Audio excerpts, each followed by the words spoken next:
If you want to open up your Bibles to the book of 2 Samuel, we're going to continue on today with an exploration of the life of David. And we're going to be looking at 2 Samuel. I'll touch on a couple other places, but basically we're going to go with chapter 12 of 2 Samuel today.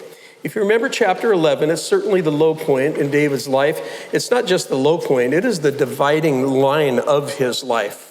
2 Samuel is one of the darkest books in the Bible. 1 Samuel is one victory after another, one miracle after another. And with 2 Samuel, we find such failure and cruelty and loss. And so it's with a real sober kind of spirit that I look at this book and that I open up to look at it and to preach it. Last week, we spoke of 2 Samuel 11, where King David saw a woman and wanted her and sent for her and took her and slept with her and sent her on her way, but she got pregnant. And it was a terrible thing that he did to her. But she got pregnant, and in order to cover over the child that he had conceived through all kinds of plotting and manipulation, he ended up having the woman's husband, who had been a friend of his, killed, purposefully killed in battle. And the Lord is strangely absent through that whole chapter. And it just seems like David's getting away with stuff and abusing his power and his authority. And man, it just doesn't make sense. But then something introduces what we will be talking about today. In chapter 11, the last part of verse 27, the writer tells us, "But the thing that David had done was evil in the sight of the Lord." The following chapter is a lesson in evil in the sight of the Lord, and it will sober us. Between chapter 11 and 12, there's a gap of about a year. And this is a gap where David concealed his sin.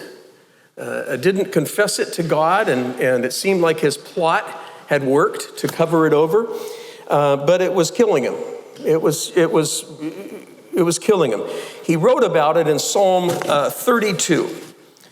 David concealed his sin for about a year, and in Psalm 32, verse 3, he wrote, "When I kept silent about my sin, my body wasted away through my groaning all day long.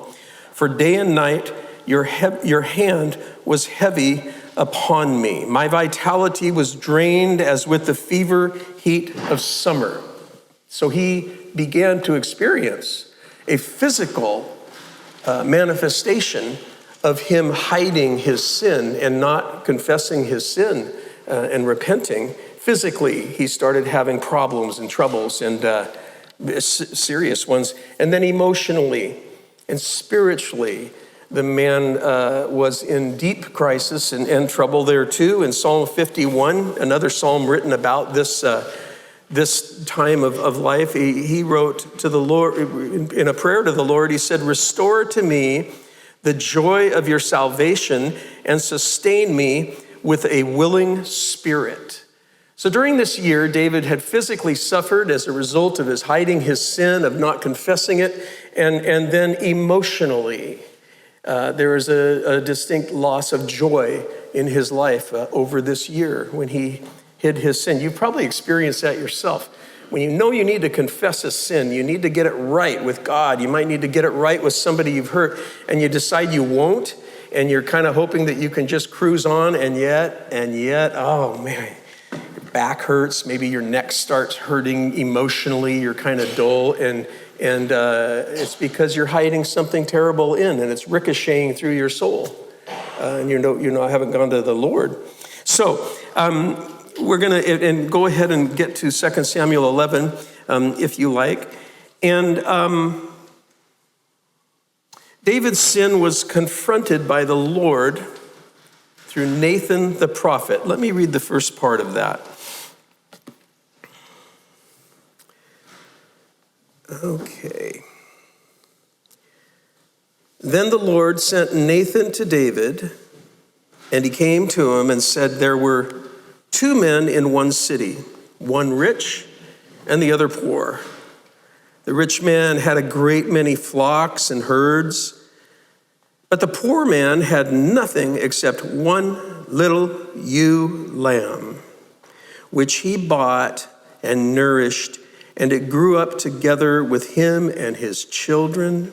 It would eat of his bread and drink of his cup and lie in his bosom. It was like a daughter to him. Now, a traveler came to the rich man, and he was unwilling to take from his own flock or his own herd to prepare for the wayfarer who had come to him.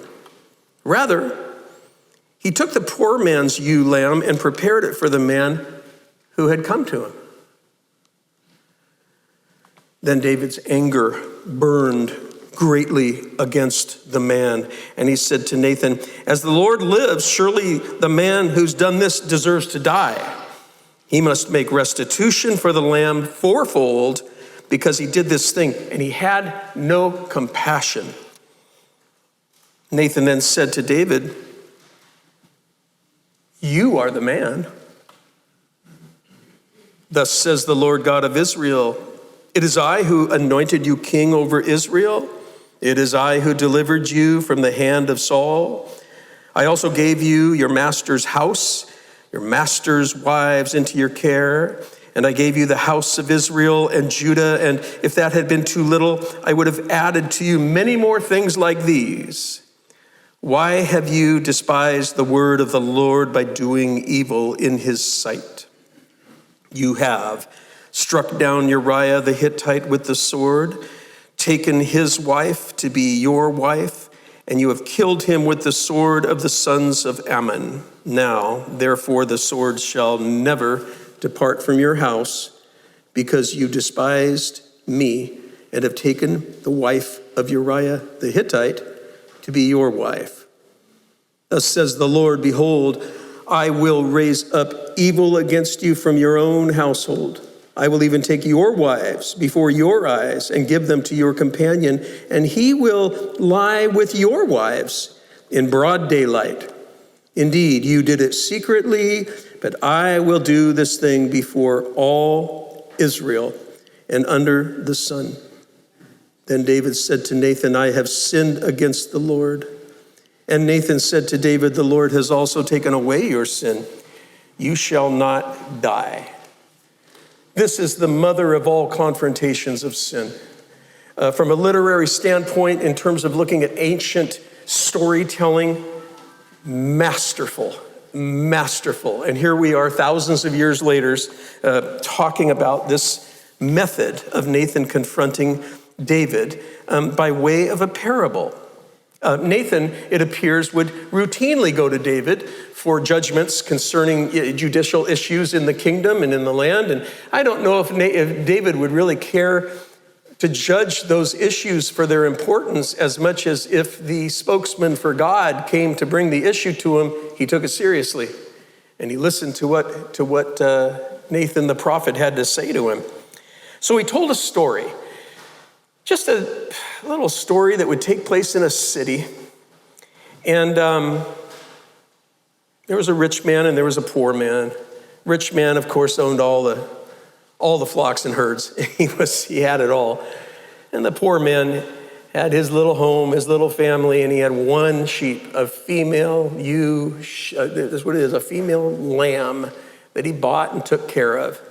And I'll tell you, he didn't treat it like a normal sheep, did he? Because it's sitting at the table with the kids, drinking from his cup. I mean, it's kind of like when you get a kitten, it conquers you, right? Conquers you. It weighs like 3 ounces, and yet, it's like, oh, what are you doing getting into my butter, Conquers you. Well, this lamb had conquered the poor man, and he loved this lamb, loved it like a child. Treated it like one of his own children. Well, a traveler came into the city, just somebody on the road that came in. And of course, the customs of the ancient Middle East would be that you take care of this wanderer or wayfarer, he's called, who comes in. That's all the text tells us, is that this is a person who showed up. And the rich man, wanting to do his part in taking care of this traveler who came in, couldn't find it in his heart to slaughter one of his own animals, a calf or a cow or a sheep or whatever. He didn't do that. He went and took the one lamb that the poor man had almost as a member of his family, and he slaughtered and butchered that lamb and fed it to this man. The rich man, David said, deserves to die, but he will pay fourfold for that lamb. That's in the Old Testament law. You steal somebody's lamb or sheep or whatever, you pay it back 4 times that amount, the value of the animal. David didn't know he was hearing a parable. That's key to understanding what's going on here. It is a parable. It's a truth, a spiritual truth, being shared with a point to be made, and it's using common items that the people hearing the story would understand. And yet Nathan delivered it to David as if it was a real story that really happened in Beersheba or Nazareth or somewhere else in the country. He told it like it was a real story, and it was a story about a man's cruelty and greed. And he got to David's heart. Isn't that something? He didn't tell a parable about adultery and murder, which David doubtlessly would have smelled right away and shut the whole thing down. He caught David emotionally just listening to the story and jumping at a chance to act like the king he was in pronouncing judgment, and particularly on this man who would do such a thing and had no compassion. Strangely enough, in Christianity today, there's actually a small movement going on. Maybe I might be wasting your time talking about it. There's actually a small movement going on criticizing compassion and empathy as being something dangerous if you're rewarding somebody who's taking advantage or something. This is terrible thinking, and we can't go there. So this man lacked compassion, and David said he deserves to die. But of course, we're not going to kill anybody over this lamb, so he'll restore it 4 times. And then the words that echo and ring and slice through history today of Nathan saying, "You are the man." Wow. He caught him. With this parable, he caught him. And the genius of it is that you and I, as the readers of the parable, we know that it's a parable. We understand that Nathan's coming because we have been told in verse 27, the last part of it, that this thing is evil in the sight of the Lord, which leaves the question to us, what's he going to do about it? So we're expecting something to come from God about what David has done. Even you and I read this story and we think something has got to happen to this guy. Something's got to happen to what he got away with. What is God going to do? And so he snuck his way into David's soul and convicted him of his sin, telling a parable. David obviously is the cruel and uncaring rich man. Uriah is the poor man. David had 7 wives and at least 10 concubines at the time. And I don't want to call wives flocks and herds, but he was well taken care of. And Uriah had 1 wife. And Nathan goes out of his way to stress the love and affection and tenderness that Uriah had for his wife, and by implication, his wife had for him. Some people have looked at this story and thought, that Bathsheba takes 2 to tangle. I wonder what was really going on in her heart or something like that. No, she was deeply, deeply in love with her husband, who was deeply, deeply in love with her and cherished her. And then she was tricked and taken advantage of sexually by the king and went on her way home, and all of that stuff happened. She ended up getting married to him, but man, it didn't fly with God.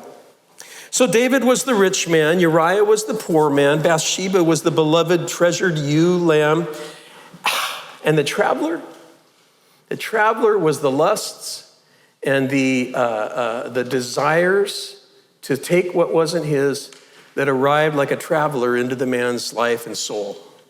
A traveler came, and David chose, as the rich man, he chose to please and to satisfy the traveler at the expense of the poor man, Uriah.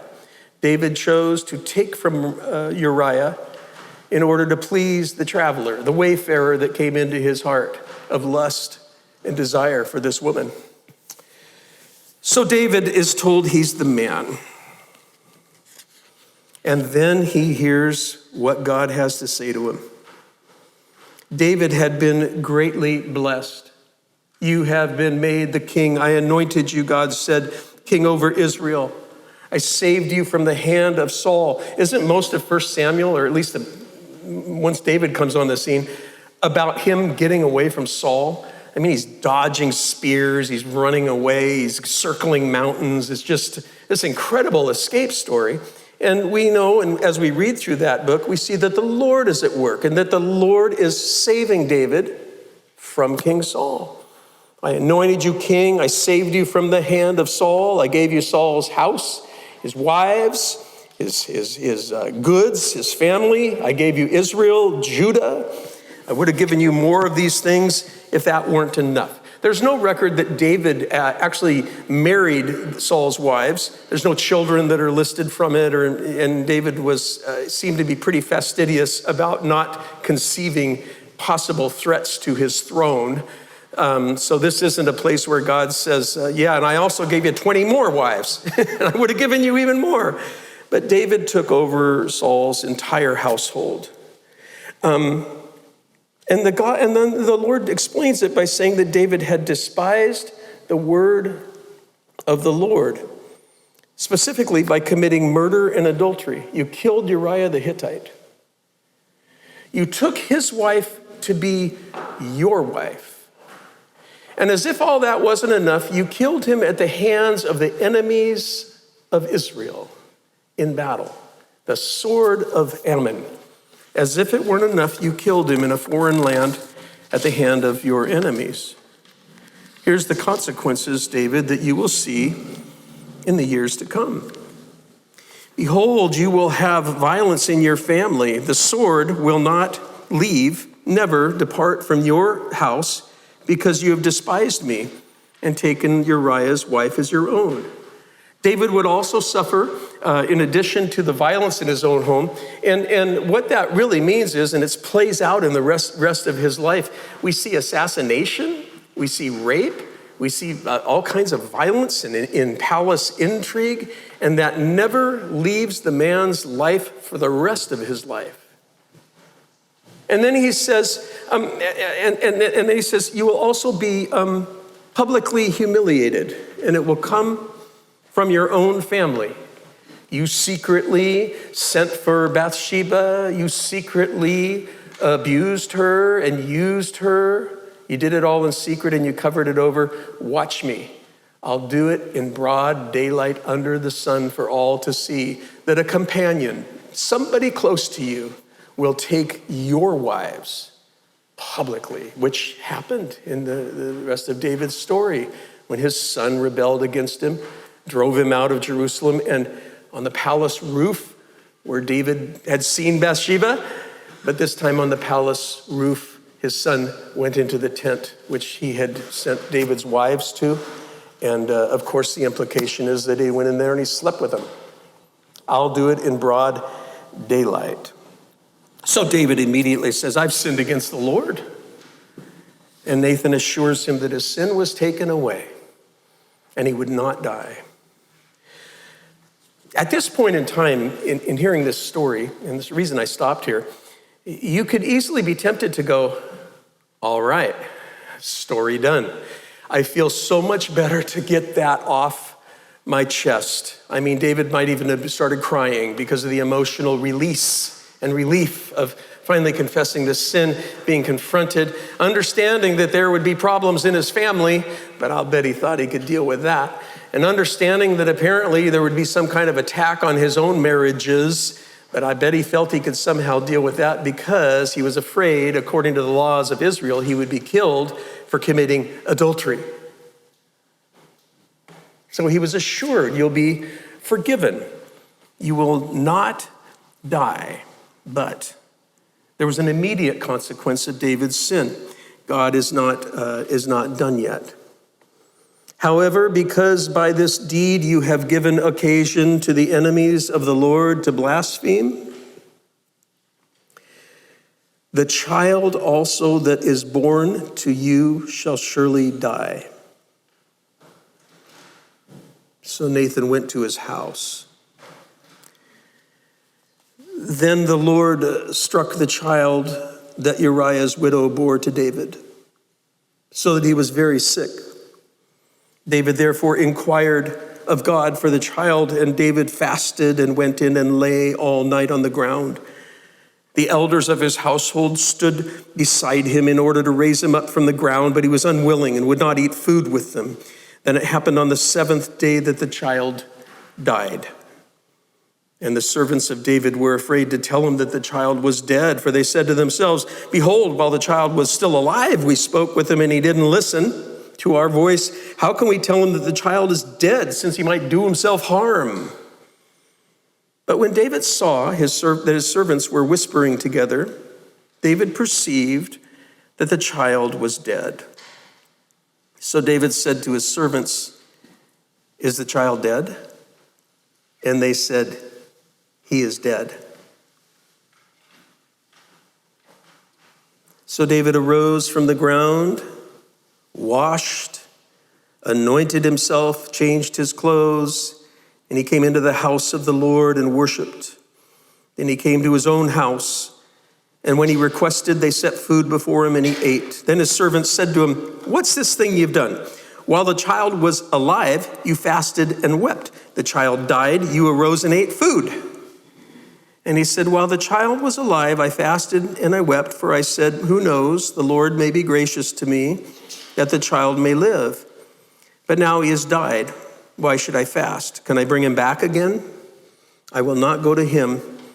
I will go to him, but he will not return to me. I think we heard about the rebellion in David's own house and the humiliation of his own marriages being violated, and it was a lot easier to hear, wasn't it? If there's any part of the Bible when you're sharing or that a friend knows about, or that perhaps a friend who struggles with the Old Testament, what they would say is the Old Testament God, this is one of those places. And great preachers from all of history have done their best to soften the blow. I mean, through various tricks and loopholes to try to get to the point of not having to say, the Lord struck the child and the child died. Man, no good pastor ever wants to stand up and even read this thing. And so, of course, throughout the history of the church, there have been many doctrinal and exegetical ways to get around that, to try to soften the blow, but you can't soften it. It's too clear and it's too straight. And many of us here know about the loss of a child, the death of a child, and that just has to be acknowledged here today as we sit here and discuss this. And I can't assure you that it's not as big a deal as it seems, because it is. And it was a big deal then. And it's a big deal this morning. The immediate consequence of David's sin, were it anybody but our loving Lord, we would say it was monstrous, murderous. Because David had provided an occasion for the Lord's enemies to blaspheme, the Lord struck the child of David and Bathsheba with a severe, deadly illness. Because David had set it up to where anybody criticizing Israel, criticizing Adonai, Yahweh, the God of Israel, and they could honestly laugh at him, and they could honestly say he's just like all of our gods, And their king simply did what all of our kings do, and yet they act so highfalutin better than everybody. And God said, because you've given the enemies of your nation of Israel a chance to do those kinds of things, your child will die. He prayed for the child. He fasted. He wept, begged God. And 7 days after being struck, the child died. David got up and cleaned himself up and went into the house of the Lord, which there wasn't a temple then, so it would be their tabernacle or something of the sort, and worshiped God. And then he went back to his own home, and he was asked, why did you roll around on the ground fasting while the child was sick, but then the child dies? Isn't that when you're supposed to fast, when the child has died? But instead you get up and come in here and eat. And David shared a little bit of his theology of it, is that while the child lived, there was a chance of me entreating God and him sparing the life of my son. He didn't spare the life of my son, though. My son has died. I'll die too, and I'll join him in the place of the dead someday, but he's not going to come to life and come to me.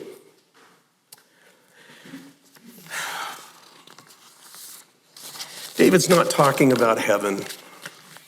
He's talking about a place called Sheol, which in the ancient world was simply a place of darkness, not necessarily gloom, and there's no judgment there, but it's simply a place of quiet darkness where the dead go, good and bad alike. And that was their belief, and that appears to be what David is saying here. And he's basically saying, I'm going to die and go there, and he's not going to come to life and come to me. And I realize a lot of places you've heard that this means this child, that David is going to be reunited with his child, and that there would be back to a personal relationship. Or that perhaps it has been argued about the salvation of young children and babies who die. The Bible is silent, by the way, on salvation and damnation with infants. I don't even go there because I don't believe in it. And I have a way of believing that heaven is full of children who have died. And theologically, someday when I'm sharing my illustrious opinion with you, I'll tell you why. But nonetheless, that's not happening in this verse right here. So the child of David dies. That is the immediate consequence. But there's grace to be found in the midst of sin. Grace is meaningless if it is not occurring in the context of sin and need. Verse 24, then David comforted his wife Bathsheba, went into her and lay with her, and she gave birth to a son, and he named him Solomon. Now the Lord loved him and sent word through Nathan the prophet, and he named him Jedediah for the Lord's sake. The grace of God at work, giving hope to David through the birth of another child, of a son. And by the way, this is the only place in the David story. There's more chapters about David than I think anybody in the Bible. This is the only time when I find him comforting a woman or being kind to a woman or tenderhearted. Doesn't mean that he was a brute. It doesn't mean he was a horrible guy, but I'm just saying the writer of his story goes out of his way to tell us that he comforted his wife Bathsheba. And they conceived a son. And also they communicated the favor of God through Nathan, the very voice of God that had showed up and told David of the impending death of his son. That voice, God made sure it was Nathan who came to him to tell him, to tell him of God's love for this child, Solomon, Shlomo. It means peaceable. And God had renamed him a special name, Jedediah, loved by the Lord. Now you can imagine that David and Bathsheba were feeling pretty scared having another child. And that's normal. And God, by the grace of God and giving them the joy of having another child, he also brings the assurance by his own prophet of his love for this child. This story is about sin and consequences and grace. And I'm going to say something about each of those things today. First, concerning sin. What I see in this text is that all sin, in some manner, serves death, not life. All sin, in some way, is a servant of death, not of life.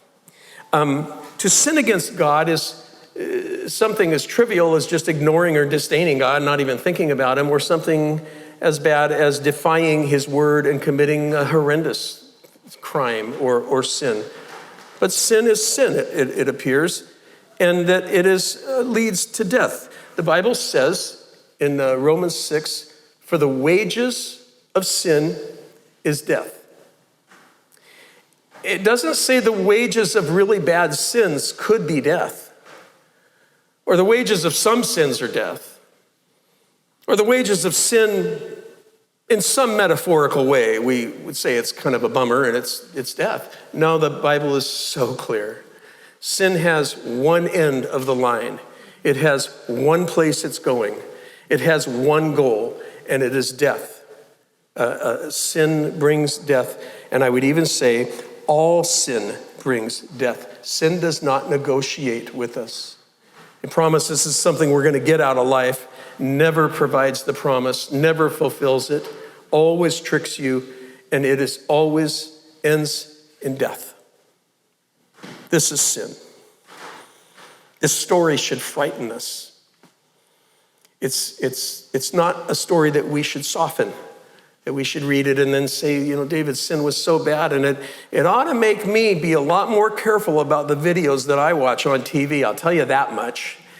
Yeah, that's all true and everything, but this is a story meant to frighten me and to frighten you. It's meant to get my attention. God didn't just put this in the Bible to kind of jerk our chain and get us upset about something. We're to feel and believe a certain thing about sin that perhaps we have forgotten or perhaps we haven't believed. All sin leads to death. Sin is the servant of death. Secondly, it's a passage that tells us about consequence. Concerning consequences, we don't have control over the consequences of our sin like we think we do. This is the dumbest thing we do. We sin thinking we have control of the consequences of sin. In other words, you've probably seen some family situations where a kid's done something wrong and maybe the dad says, well, you can choose your punishment, son. And the guy goes, okay, I'll do this. You don't have that with God. You don't control the consequences of your sin. It's the result of what you've done, and God determines what will now happen. Receiving forgiveness for your sin does not promise or even lead to the removal of the effects of your sin. And we don't think a lot about that because, of course, as Christians, we're jumping up with joy that we're forgiven, we're free, we're forgiven. Yes, you are. David was forgiven too. We're saved, but we're saved. David was saved too. But the consequences remained, and the consequences of our sin are in the hands of God. We don't control how long the consequences last, and we don't control how short they are. We don't control how painful they are or how light they seem to be. We don't control how severe, how lasting, how long, when they come. We don't control any of that. And you know something? We don't control the consequences of the pain and destruction and damage that we bring to the people we love as a result of our sin. We don't control that. I have certainly sinned in my life, thinking to myself, it's my sin. I own this myself. And whatever happens to me, I'll carry that on my back because this is my choice. I'm doing it. And then I found, it hurt the people I love. I had no control over it. It hurt the people I love. How many children grow up feeling unloved and losing the most important things in their life, in their family, because somebody, one of their mom or dad, acted and sinned in a way that the consequences certainly can't have anything to do with the kids. They can. They do. And we don't control that. We don't control it. There was a man in the Bible, in the first pages of the Bible, when Israel, or the Hebrews, were just entering the land of Canaan, and there was a man who'd stolen some of the goods in one of these cities that they were conquering. His name was Achan. And he stole some clothing, which was a very valuable thing in that culture. I think he took some gold, and he stole stuff for himself. Everything was meant to be given over to the Lord, sacrificed under a kind of a ban. Achan kept it and buried it under his tent. And through a long process of almost throwing the dice, throwing lots to pick out what tribe, what clan, what family, it all got down to where it was revealed that Achan had stolen the things. And Joshua, who was the head of everything then, said to Achan, give glory to God and confess your sin. And Achan said, yeah, I saw them, I wanted them, I took them, and I buried all this stuff in my tent. Achan never would have dreamed that the last thing he saw before he closed his eyes in a violent, judging death would be his children, his wife, even the animals he owned, all dying alongside him. That should scare us. Thank God for his grace and his mercy, but consequences, we don't escape them. And then finally, I want to talk a little bit about grace. And thank God that's where this goes. Concerning grace, the grace of God towards us rarely removes the consequences of our sin, but it always outlives the consequences. We don't talk about consequences enough. We talk about all the deliverances, and I love that as much as you do, but the grace of God covers over the consequences of our sin because it outlasts them. And in some cases, we even through the grace of God become better people as we confess our sin and recover from it. We might be like Jacob. We wrestle with God and then we spend the rest of our lives walking with a limp. Why didn't God just heal him of everything so that he could go through life being a first-class walker or something? He limped the rest of his life. And most of us, I think, have some sort of a limp in our lives as a consequence, emotionally, physically, something. The wages of sin is death. But the grace of God outlives it. David's story doesn't say that his child died in his place. Now, that's another thing that a lot of interpreters, and the reason I say a lot of them is because a lot of them don't. It's not like Pastor Ken's figured out a better way to, to the Bible. But there are a lot of pastors who have suggested that this child somehow took on David's sin and died sacrificially. Because, right in the context, Nathan says, you are forgiven, you won't die. And the next thing you know, but the child's going to die. It would be understandable to think that way. But it's not really in the text. It's not clear. It simply is dark and murky what happens. It's a shadow. It's an idea, a sense, something that echoes into the future. And the idea carries the picture of an innocent son dying for sin. It's not a perfect picture of Jesus, but it prepares us for a suffering perfect son. It prepared the nation of Israel as they read this story. And they struggled with it the same way we do. I also looked at the rabbinic studies, what the rabbis did with this. They were trying to figure out how to put David in a better light too. And they had their ways of going about it. To get away from how hard it is. But if we get away from how hard it is, we won't recognize the grace of God. This story echoed into the future on a day when a perfect son died because of the sin of somebody else, and that sin was ours. And that perfect son died for us. This is the grace of Christ, the grace of God. It reaches deeper than your worst sin. Yes, you might walk with a limp, Yes, there is consequences to sin, but you know what? You will never be abandoned by God. He can even turn your consequences into something that helps you, something that deepens you. And that's happened to a lot of you. Now, you never would have wanted to go through the things you've gone through to get that deepening, to get that growth. You never would have. You wouldn't wish it on your worst enemy.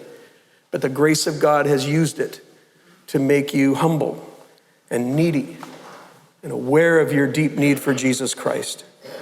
The invitation that this story leaves us with, and that I want to leave you with today, is that that child should remind you of that child that grew up to be a man and was innocent and perfect and died because of somebody else's sin, your sin, our sin, the world's sin, and to believe in that child and what he did for you. Believe in Jesus. Please pray with me now.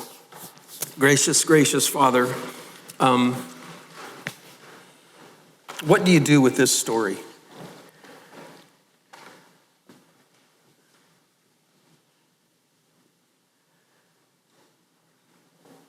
What we will do with it, Father, is let it just sit in our brains. And perhaps it's not really up to me or you or us what to do with it as much as you, through your Spirit, will do with this account and this story, what you will do.